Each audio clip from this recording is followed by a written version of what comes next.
ఎండాకాలంలో నీడ, చలికాలంలో మంచు, వర్షాకాలంలో గొడుగు. ఈ మూడింటి నుండి రక్షణ కల్పించేది ఒక్క చెట్టు మాత్రమే. ఈ చెట్లను నువ్వు ఉండే ప్రతి చోట పెంచగలిగితే, నువ్వు నడిచే దారిలో నీ చెట్టు ఉండగలిగితే ఈ ప్రకృతిలో చాలా ప్రశాంతత దొరుకుతుంది.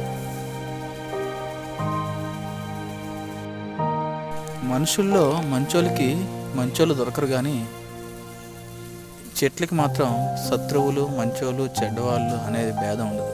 ఎవరికైనా రక్షణ ఇస్తాయి. సో మీరు చెట్లు పెంచగలిగితే ఆనందపడే వాళ్ళు చాలామంది ఉంటారు. దయచేసి మీరుండే ప్రతి చోట ఖాళీ ప్రదేశాల్లో చెట్లు పెంచడానికి ప్రయత్నం చేయండి. చాలా బాగుంటాయి. ఇలా అడవిలా ఉంటాయి చెట్లు మాత్రం. ఒకసారి ట్రై చేయండి. పెద్ద పెద్ద చెట్లు అయిపోవాలి మీ పెద్ద అయ్యేటప్పుడు.